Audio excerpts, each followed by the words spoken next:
We all have a family history and can draw on our cultural heritage as a source of strength and connection in challenging times. This is a gift that we can pass on to our children to help shape their own sense of identity and well-being. We can also model to our children how to be sensitive, celebrate and learn from cultural differences. For our final episode of the series, parenting and family psychology expert Professor Matt Sanders talks about the importance of cultural connection for our personal well-being and for our multicultural society.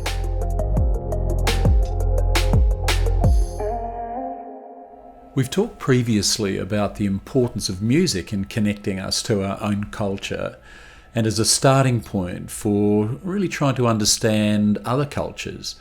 And I'd like to spend some time today talking about what culture means to us and how it is key to our identity and to our well-being, and to try to highlight the need for social equity.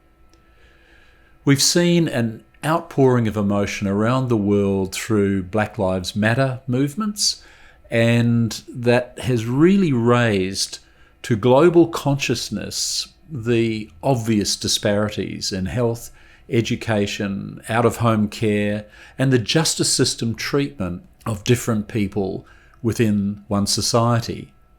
Now, many children are witnessing the ugly effects of racism in their everyday lives, effects they may not have been aware of.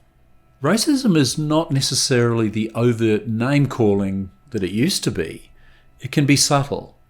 It may even be unconscious.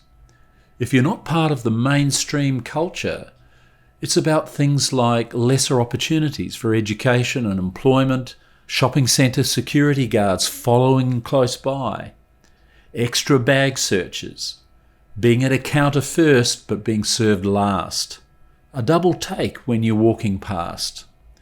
These things are hurtful. The way to combat issues like this is to approach cultural and racial difference with curiosity and respect. And of course, to value and to teach children the value of the rich diversity of different cultures, their history and their traditions.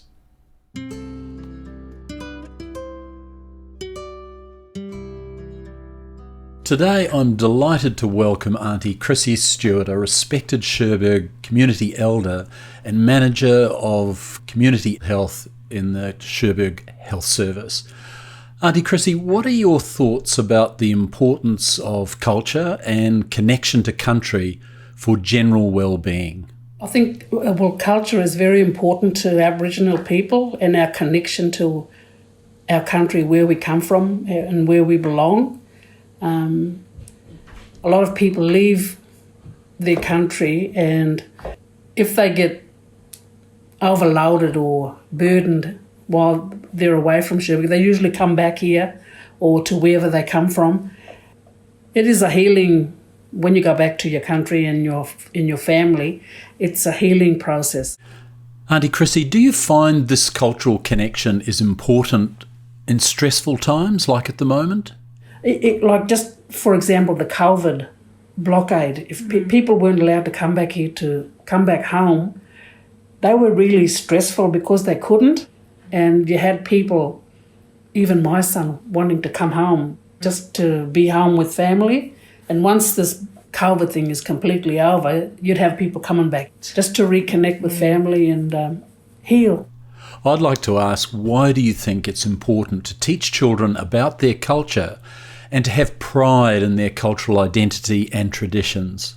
I think it's very, very important. It's important for children to learn to know where they come from.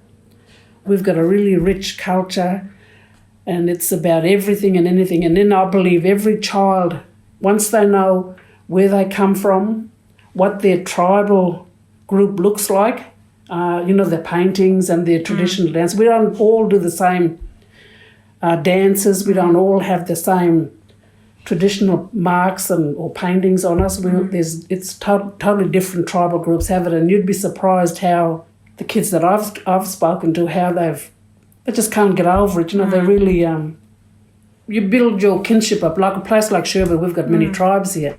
But once you know there's a family that comes from the same tribe as your father or your mother, you've got another family or, yeah. What do you think about the idea of teaching children about cultures other than their own? I believe every child should know. I like history, and I think every child should learn other cultures. Finally, Auntie Chrissy, do you have any tips or key messages for parents? I think education, encourage your child to go to school, to learn. There's a life outside of our community that children should learn about and how to live with other communities. We'll always come back to Cherbourg. We'll always come back home. But I think every child needs to experience something new.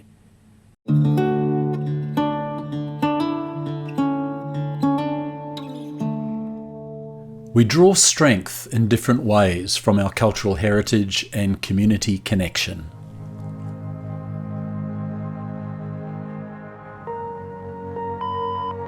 I'm from India, from an old city of Hyderabad with diverse cultural heritage.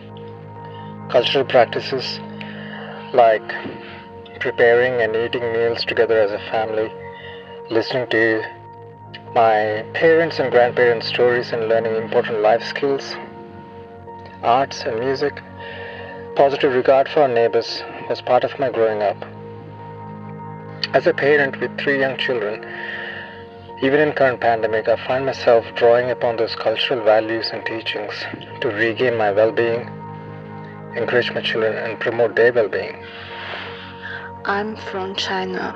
Family is very important for me. I always find time to spend with families, prepare food and eat together, and share lovely moments. This connection really helped me, especially in difficult times in life. Yes, I'm from Kenya, East Africa. Again, we tend to define ourselves as a community and not just as an individual. And therefore, our life philosophy is, I am because you are. Now, during stressful or challenging times like now, we tend to rely on our collectivistic culture to provide the necessary social capital to community members as a way of averting any potential feelings of loneliness and isolation. The community elders are also relied upon to provide the much needed guidance. Now, these cultural tenets are quite important to us now, and we also see the need to pass them down to our kids because they foster a sense of belonging and community. They also promote a culture of generosity. I'm an Indian, and while growing up in India, I was exposed a lot to the contemplative practices like meditation and prayer and things like that. And I've drawn heavily on these practices during this time and just focus on the present moment, take it one step at a time without losing sight of the bigger picture, but still focusing on the present and not really getting worked up about the future. It's been extremely helpful for me and my family. I am from Chile, and what is really important for us is a family and a sense of community. So when we are going through a tough time, we usually gather together and we help each other. So you get the chance to spend time with your relatives, your neighbors, and also with your friends. And I think that it's something really important to do in these challenging times. So I think that we can still stay connected with others and support each other and being part of the community that we live in. So to wrap up, it's important to recognise the role of cultural connection in our identity and well-being, and how encouraging curiosity and acceptance of racial and cultural differences can help our children shape the future of a caring and equal society. Now, when we reflect back on this podcast series, it's pretty clear to me that when families are under stress, it really helps to put the well-being of our children first. When you do this, you trigger a protective response that keeps children safe and motivates us as parents and grandparents to do whatever we can in whatever circumstances we find ourselves, to create a stable, loving, predictable family environment. Parenting has never been easy, but when we focus on the basics and we do our best to create a safe, secure, loving family environment, children do thrive. When we realise our potential to help our kids cope with challenging situations, we do set appropriate boundaries and limits, and when parents really take care of themselves and their relationships, children thrive. This series has shared some practical ideas on how to tackle the unique challenges parents confront in these exceptional times. Remember, good parenting really is the clean water of children's mental health and well-being. I would encourage every parent who's listened to this podcast series to try to reflect for a moment on the issues that you're confronting on a day-to-day basis relating to your children, the circumstances you find yourselves in, and the parenting challenges you're finding tricky to navigate or to deal with. It really helps to start focusing in on issues that you can do something about. Be prepared to pause, to reflect. What's working about how I'm handling this situation? What do I need to do differently to turn this around?